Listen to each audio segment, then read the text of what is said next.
Hello, everybody. Welcome and thanks for joining us today for our new knowledge session.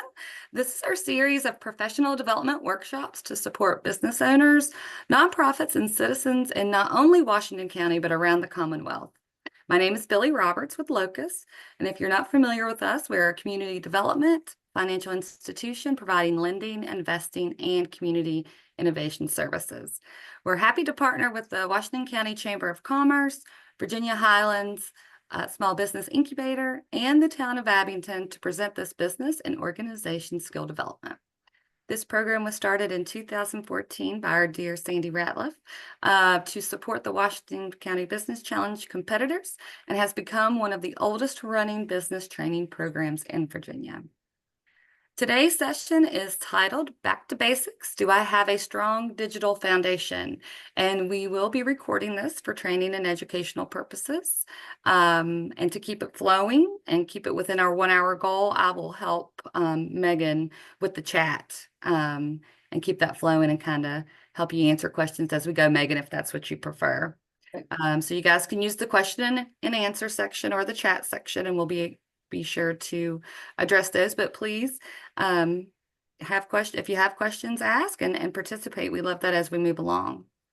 So now I want to welcome Megan. She's a project manager and an account executive at Letterpress Communications and has been working with the company since April of 2021.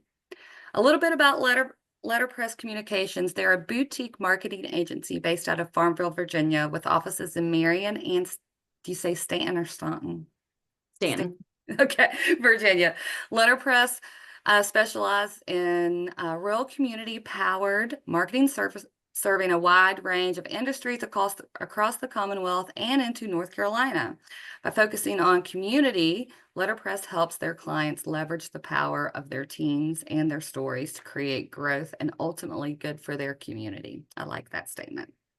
So at Letterpress, Megan works daily to help organizations and businesses create processes to effectively and authentically connect with their communities in order to promote long-term growth. Megan holds a bachelor's degree in psychology from Bridgewater College and a master's in public administration from Virginia Commonwealth University. Megan, we should be good friends. We have some common interests there. Welcome, Megan, and thank you for spending time with us today. Thank you for having me. Yeah, I've been all over Virginia, and actually I'm now in North Carolina. Oh, wonderful. But I lived in Virginia for, I think it was somewhere between 12 and 14 years total, depending on what part of the state I was in. So yeah. All right, let me share my screen and you guys let me know if you can see it, and then I'm going to open this, so hopefully I can see everybody as well at the same time. Cool. Okay, can everybody see my screen? Yes. Awesome. All right, so back to basics. Do I have a strong digital foundation? Like Billy said, if you guys have any questions as I'm going through this, please feel free to throw them in the chat, unmute, ask. I will also have plenty of time for questions at the end. So I had some introduction slides in here about Letterpress, but Billy actually covered everything that I was going to say.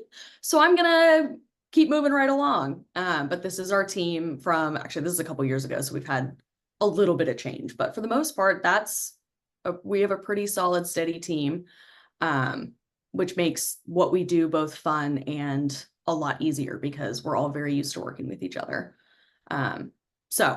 All right, you're a digital foundation. What is it and why does it matter? So your digital foundation is the framework that is going to support every other piece of your online presence for your business. So it should reflect your business's goals, your market, and your industry.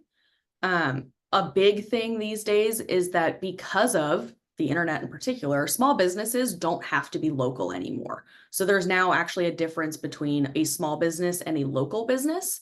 Of course, they sometimes are absolutely the same thing, but you don't have to be.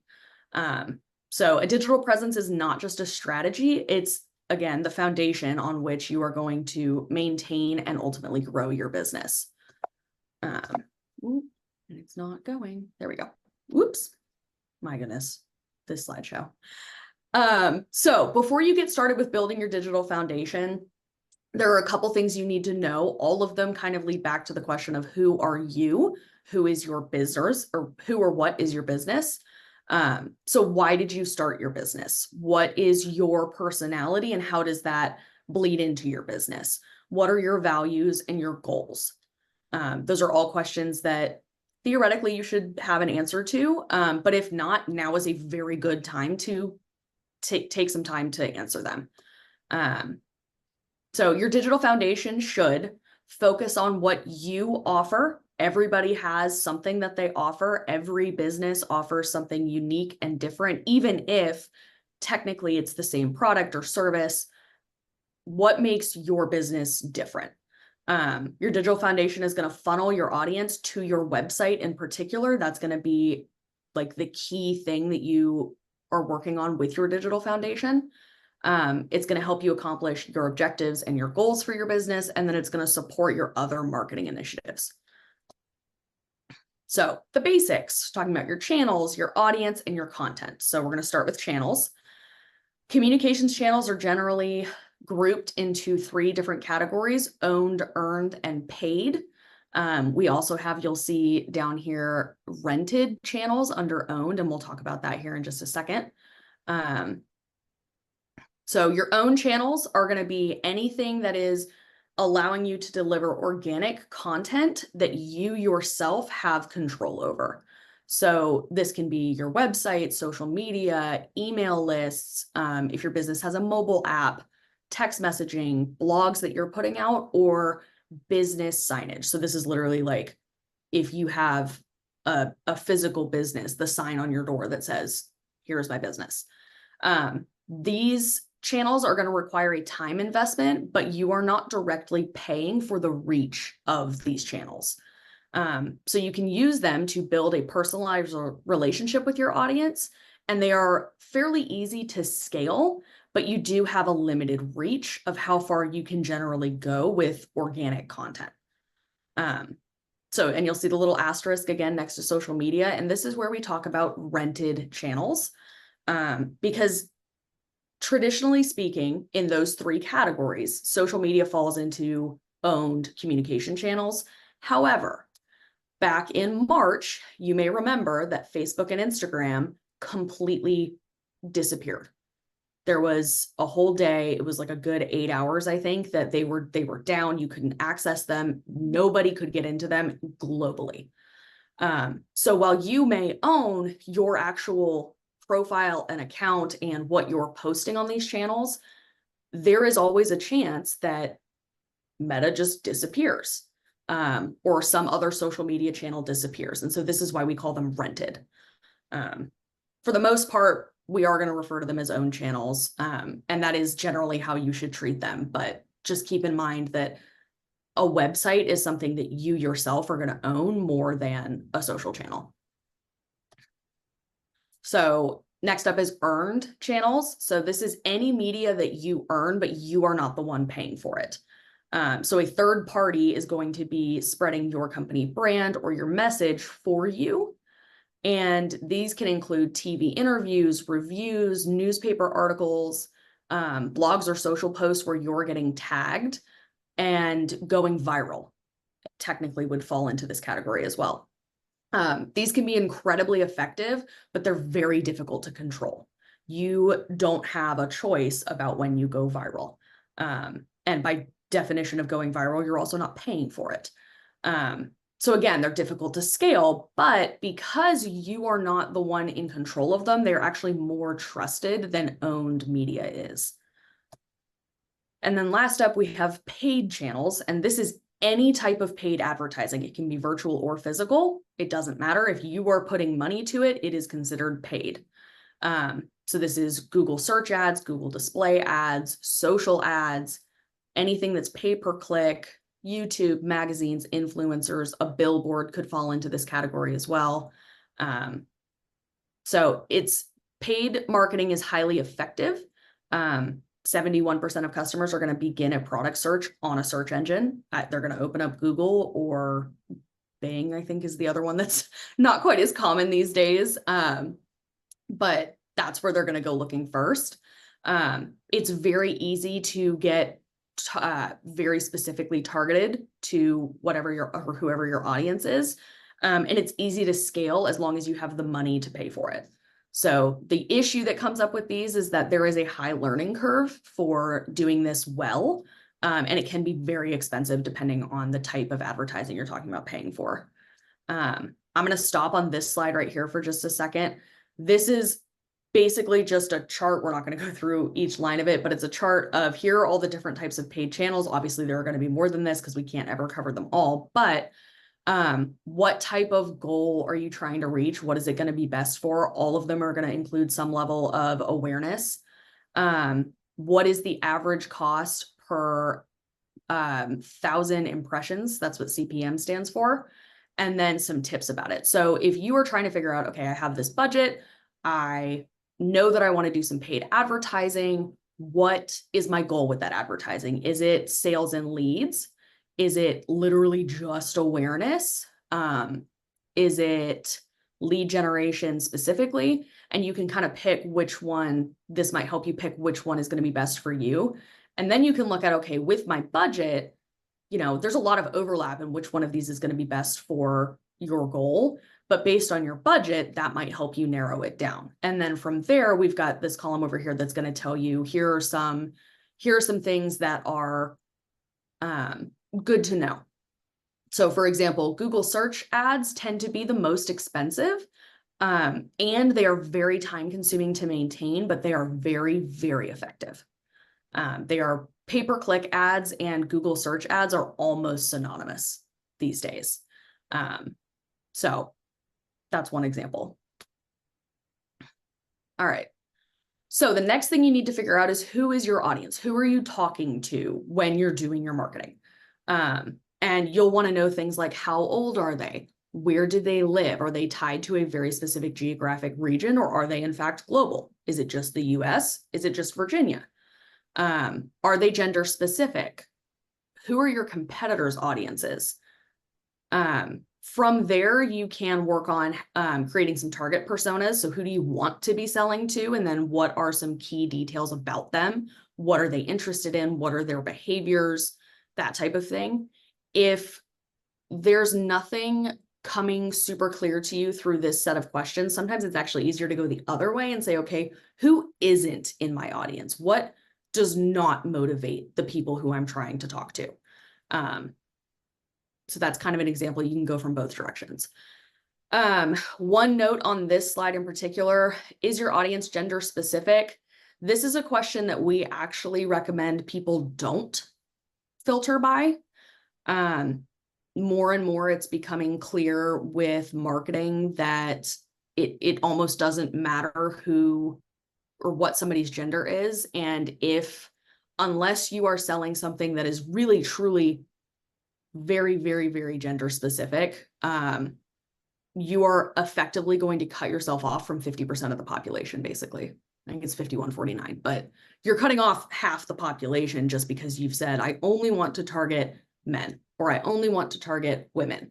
If you guys remember the Women's World Cup, the broadcast group that was showing the Women's World Cup a few years ago, came under a lot of fire because every single ad that was showing was for makeup, diets, household cleaners, things like that. And people were like, is this what you show during the Men's World Cup? And it basically brought it again to the forefront to have this conversation with people of, how gender specific are cleaning supplies, really? Do men not want to live in a clean house, or are we expecting that it's going to be the women who are doing that type of work? And so that's one of the questions we encourage you to ask as you start getting gender specific in your marketing. We could talk about that all day. Okay, so super ground level, what do you actually need? And I would say this is a list of these 4 bullet points. And once you have these, go to the second set. So you're going to need a website. We recommend a Google business profile. We recommend social media accounts and an email list. And this is an email list that you own. So once you have all of those four things, now you're gonna go to the next level with them. You're gonna make sure that your website is search engine optimized so that when somebody types something into Google, you are coming up with the correct set of searches. Your Google business profile, you want to make sure that those hours are accurate, the information on it is correct. Your social media accounts, you want them active, you want them to have updated content, and that email list should be something that people are opting in and out of by their own choice. Generally speaking, if people get signed up for, when you buy something and you have to put your email address in, so you get the confirmation email and now all of a sudden you're on their email list when you didn't want to be, that irritates people. They don't like that. And so it can be a great way to build your list and get people on your list, but you're also potentially risking people opting out or marking you as spam. So talking about social media, which social sites should your business be on? This is just a list of the top social platforms this year based on monthly users. So Facebook, WhatsApp, YouTube, Instagram, WeChat, and TikTok are the top 6. You'll notice that sites like LinkedIn, Twitter, Pinterest are not making that top 6. Snapchat was number 8, oddly enough. I was kind of surprised by that one. The thing with this is that it's not just number of users that should determine for you what site is best for your business. If you are very much a B2C, so a business to customer business, LinkedIn might not be the best option. But if you are a B2B business, LinkedIn is a much better option, even though on this list, LinkedIn was number 16. So there's also a fair amount of overlap between people who are on Facebook tend to be on Instagram or tend to be on, like if people are looking at TikTok, they tend to also be on YouTube, that type of thing. There's obviously going to be some who are not across both, but the next thing that you can look at from that is how often do you need to be interacting with, posting, and engaging with your audience on these platforms? And do you have the time to actually do that effectively? Because you may have the same audience sitting on Facebook and Twitter, but Facebook requires you to post maybe 2 to 3 times a week. Twitter is daily. And so those are very different time requirements on your part. And I think there are questions. I'm seeing red bubbles come up, so I'm going to pause for a second. Yeah, I was going to interrupt you. So we got a couple questions. Pam asked, WhatsApp is a marketing tool or for connecting with your own groups? I think some people use it as a marketing tool. I've actually heard both. This is not the first time that I've seen WhatsApp come up on a list like this. And I think it's also something that's used. These are global numbers. So it also may be something that is used much more globally than we are potentially used to in the United States. I am absolutely A, not a social media expert, and B, not an expert on WhatsApp. So I'm happy to look up more for you if that's, I'm seeing a thumbs up. So I think that was good. Okay. If you have more questions, let me know. I'm more than happy to keep looking. Yeah.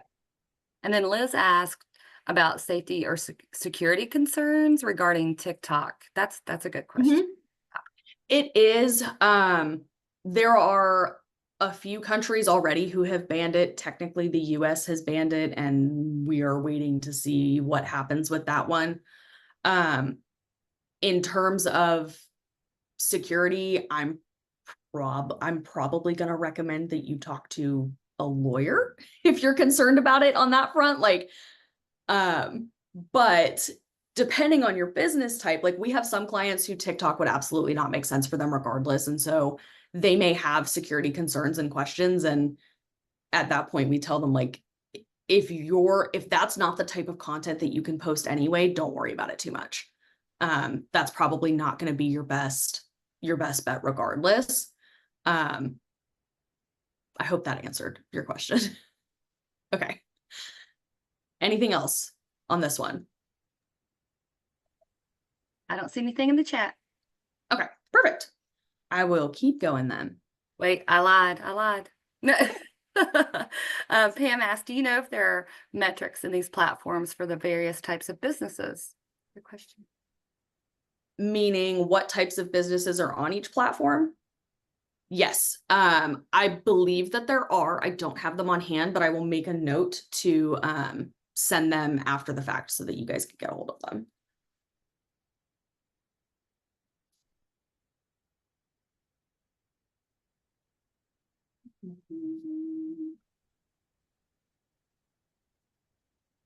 She specifically said metrics that perform well, like for example, furniture stores or florists. Yeah. Okay. Gotcha. Okay. I will look into that and let you know. I know that they exist. So it's just a matter of finding them. Was that it? Any more? Yeah, she just followed up with just wondering like what works better on Facebook or if on Mhm. TikTok versus So this will be relatively anecdotal because I'm going to pull examples from Letterpress's client base. We have a furniture store who does very, very well on Instagram, Pinterest, and Facebook. They also, I don't even think, to be honest with you, that they have a LinkedIn account, but they also have YouTube, and I think one more. But they do really well. Pinterest is one for them that does really, really well, even though Pinterest did not rank super highly on this list. But we have other businesses like a Chamber of Commerce, for example. That's not necessarily a business that I would recommend get on TikTok. They would probably do much better on Facebook because they're trying to at least talk to directly to their audience, the people in their community.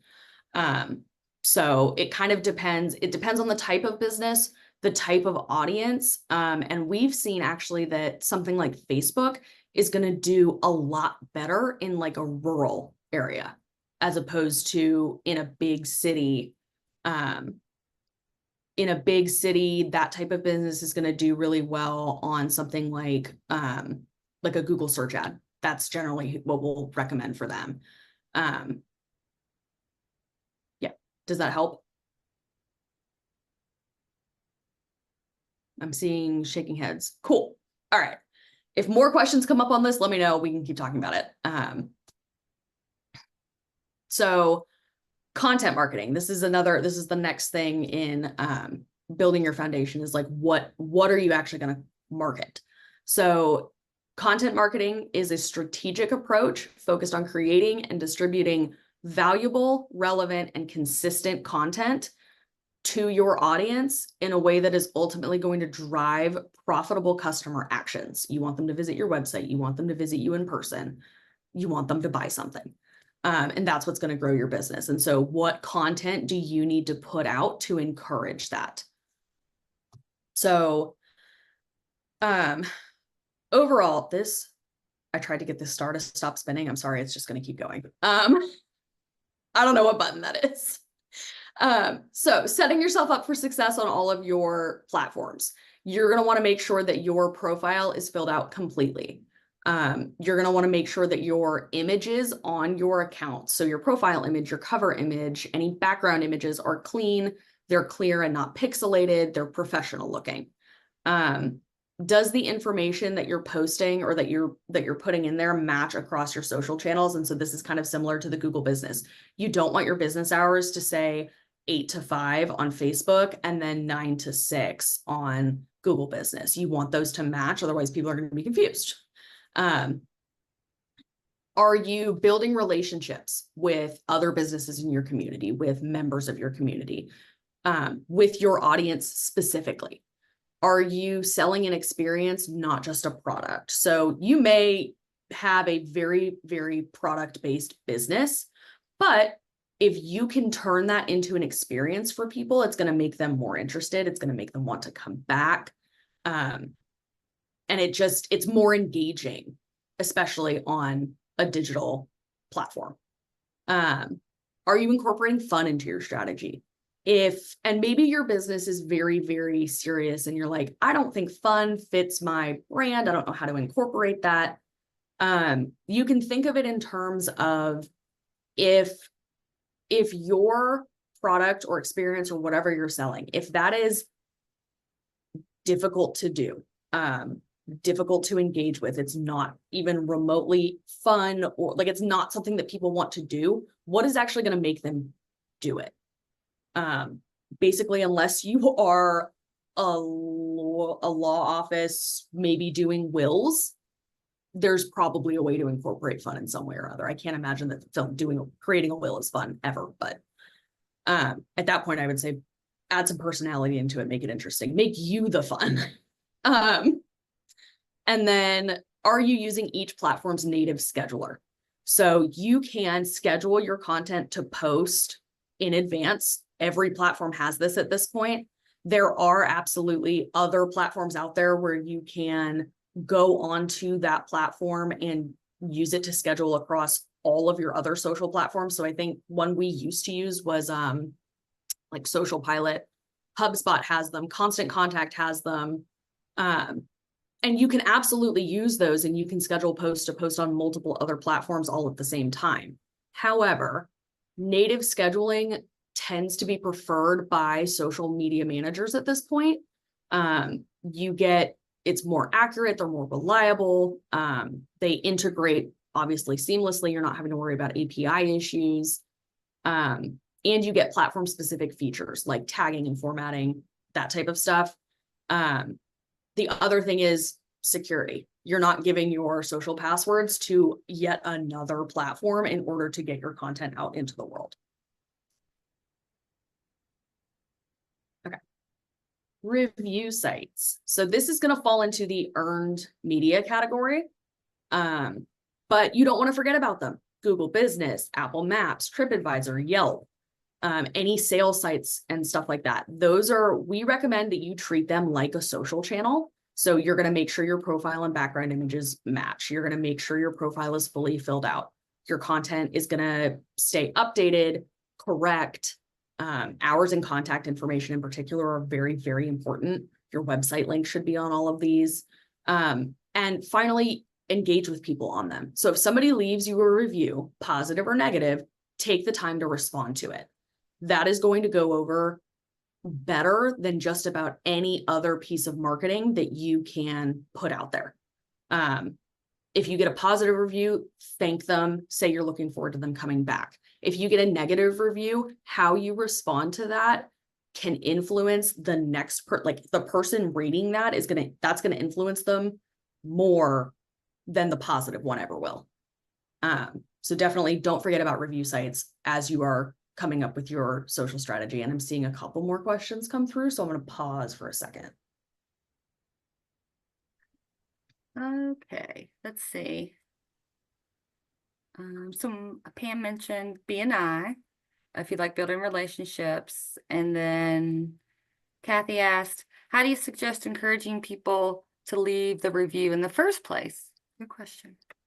That definitely a good question. So on digital marketing, so anything you're posting on your social sites, or on your social media, I'm sorry, you can say, hey, have you visited us recently? Would you leave us a review, and maybe link to your Google Business profile, or even your Yelp profile. If people are in store, you can print out I have like a little calendar thing, like print out something. Ooh, can we see it? There we go. Like this is like a 3x3. It's about the size of a Post-it note. You print out one of these things that basically says, hey, leave it like, thanks for visiting today. Leave us a review, and throw a QR code on there. There are really low cost ways to do that, but basically ask people to. Don't be afraid to ask people to leave you a review. That's definitely something we would recommend. You can put it at the bottom of an email newsletter, in a text message, things like that. Megan, I worked with a business that was a restaurant, and she wanted to increase her reviews, and she did the little QR code on the table and gave like a free drink, right? Yep. Yep, absolutely. It worked great. I mean, she had a huge increase in positive. Yep.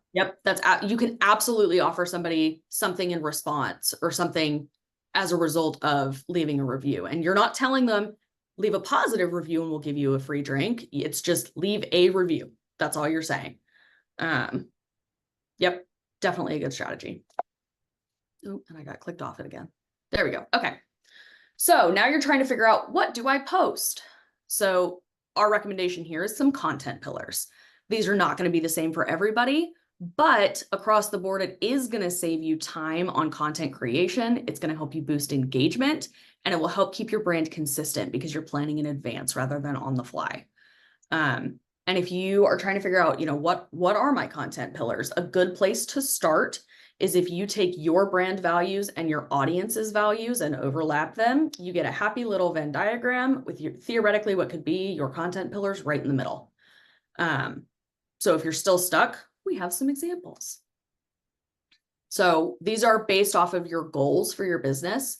And your goals could potentially, some of them can become a content pillar as well. Some of them obviously are not, but if one of your goals is visibility and exposure, you could be posting things like quick hacks, educational carousels, inspirational photography, things that are going to get people looking at you.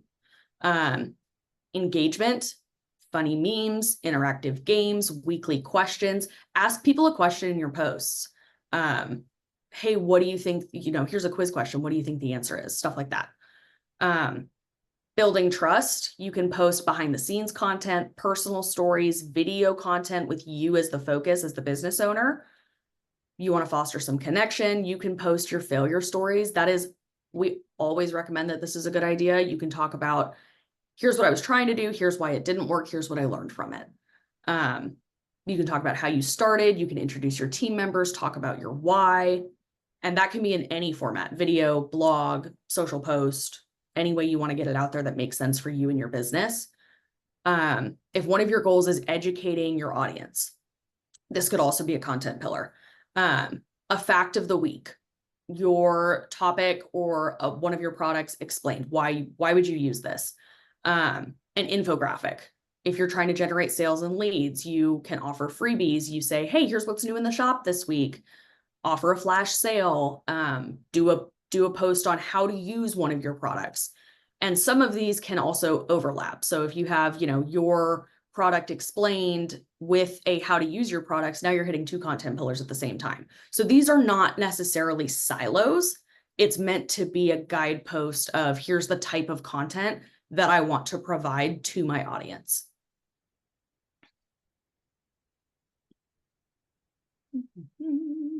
All right. We got a couple questions. Oh, yep. Let me go back. Okay. Let's see. Is the thumbs up or down the only way to get YouTube reviews? I actually don't know the answer to that. I mean, I know people can comment on a video, and so that could absolutely be effective in the same way that a review would. But I don't know. I actually don't know the answer to that. I'm going to ask that question to our social media guru, as I call her. That is not her title, but it should be.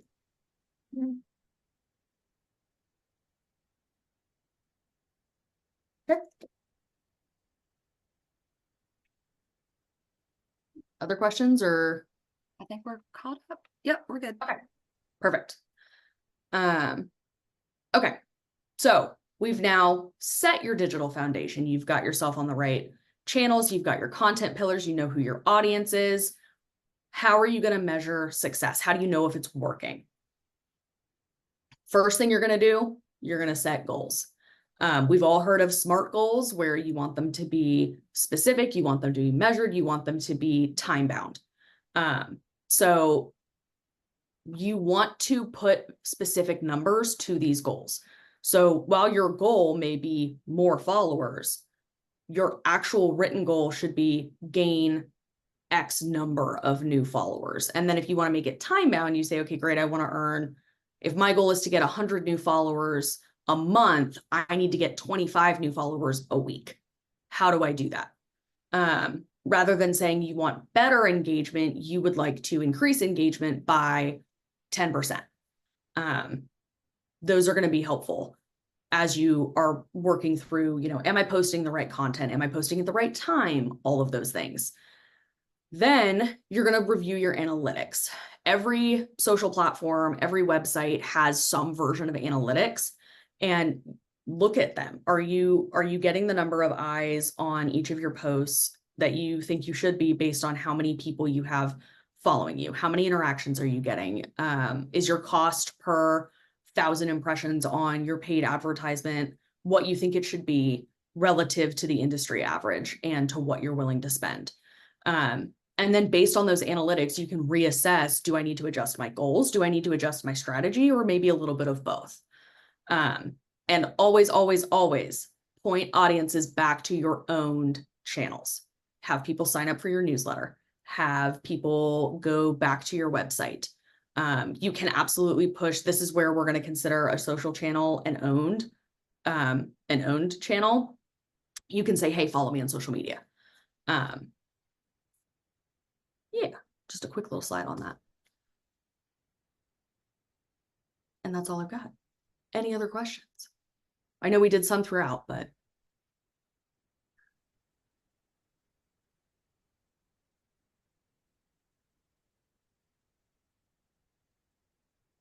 We're caught up over here. If you guys just want to raise your hand now, like your little emoji hand, we'll let Megan. Whatever way works Yes. best. Yeah. And I'm gonna put it on this slide. So you've got, it's got Alex's on here as well. This is my email address. If you guys think of questions later, you're more than welcome to reach out. Let me know. So Natalie, did you see her chat? See, I just opened it up. Okay. Free website to promote his books. So meaning it's his website, but he's not paying for it. Big cartel. Like, is this, I'm thinking like Wix is one where you can create a website for free. Yes. Okay. So, I mean, having a website is better than not having a website. Owning your website is better than using a free one.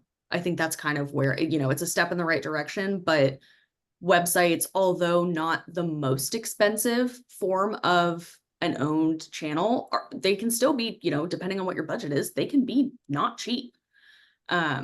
So it's better than nothing. I think it would fall into the category of maybe rented, if you will.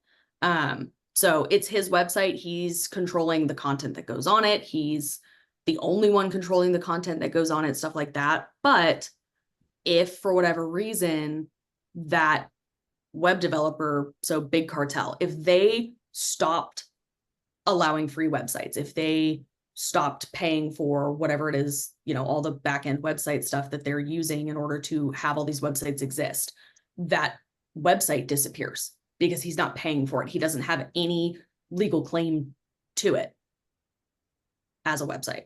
So happy to help.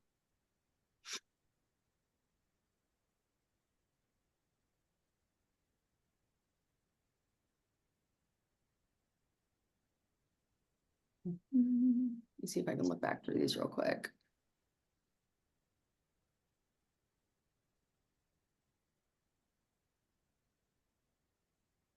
Megan, I think a lot of times we don't know what we don't know until we hear these presentations, and then we have to kind of come back to the certain questions. Mhm. And so our presenters have always been great about putting up their contact information and following up with folks who are in our audience and giving them some helpful advice afterwards. Mhm. And so I appreciate you doing that, Megan, and I appreciate you presenting today. I was just telling Billy earlier, we used to do Noon Knowledge in person. Mhm. And way before COVID, Sandy learned how to do online presentations, and they were not easy. She did them through Apple Movies or something. Anyway, she insisted that we start creating an online presence Mhm. because she felt like we could reach a larger audience, and when COVID happened, we were already doing that. Yep. So hearing the advice of those of you who do lots of marketing and marketing skills training is always good for the rest of us, because sometimes we're stuck in our own little box. Well, and you're right. You don't know what you don't know. So, I mean, it sounds like very ahead of the curve on, small businesses don't, and that's why I went back to the slide. Small businesses don't have to be local anymore. And by opening yourself up to having a digital platform, you are also opening yourself up to, I mean, you can get your message out, yes, but it also means that you now have access to get all that information, and people who have the knowledge and the skill sets and are wanting and willing to share it can come to you. So Right. It goes both ways. Do you, with Pinterest and all of the different channels that you mentioned, Mhm. we had a presentation by a state police officer in our Rotary Club about how folks get to your kids. Yep. Do you think that there are certain security measures that businesses should take to prevent, hackers from getting into your accounts that you're using for your business? So two-factor authentication, as irritating as it is, I kid you not, possibly my arch nemesis. It drives me up the wall, but that is one of the single best ways that you can protect any of your accounts. Because theoretically, you're basically setting it up so that, I guess it's not theoretical, you're setting it up so that you have to touch it every single time you want to log in. Making sure that your passwords are unique. I mean, it's all the things that we've all heard probably 1,000 times at this point. Don't use passwords that are the same across every platform. Don't use passwords that have information in them. Like, don't use maybe your dog's name. Don't use your maiden name. Don't use your business's name to create your passwords. Make them random, make them long, strong passwords. And there are websites out there now that will, if you say, create me a strong password, and you type that into Google, there are websites that will create them for you. So it's easier than ever to have all of that. And then I would say go through your security settings on all of your different accounts. And I would recommend doing that on your personal accounts as well. But like right now, I will tell you, I don't have a Facebook account. I have not had a Facebook account in years. But even when I did, I had my settings so tightly controlled that you had to be friends with one of my friends to find me. And this is mildly a tangent. We got stuck in the airport once, me and my husband, and met this other couple who was roughly the same age, also stuck in the airport. We probably spent 10 or 12 hours together that day. We had some bonding in that airport, and it took us, we exchanged phone numbers. We were like, cool, we'll find each other on Facebook because we lived in the same like little town. And online, there was absolutely no connection between us. Our connection was quite literally formed face to face by chance. And it took us 2 weeks to find each other, like while texting, actively talking to each other. It took us 2 weeks to find each other on Facebook while we were trying to. So like, you can lock it down if you really want to. Now, for your business, do I recommend locking it down that tightly?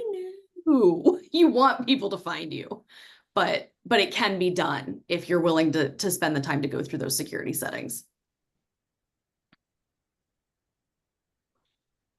Okay. Does anybody have any other questions, comments, requests because we're working with letterpress off and on all year. So if you have some other requests through letterpress, if you will, send us an email. Liz Povar says that it was an excellent overview easy to understand and appreciated. So Thank you. that's a pretty good compliment, Megan. It is. We were I would trying to just go like to say back to thank you. basics.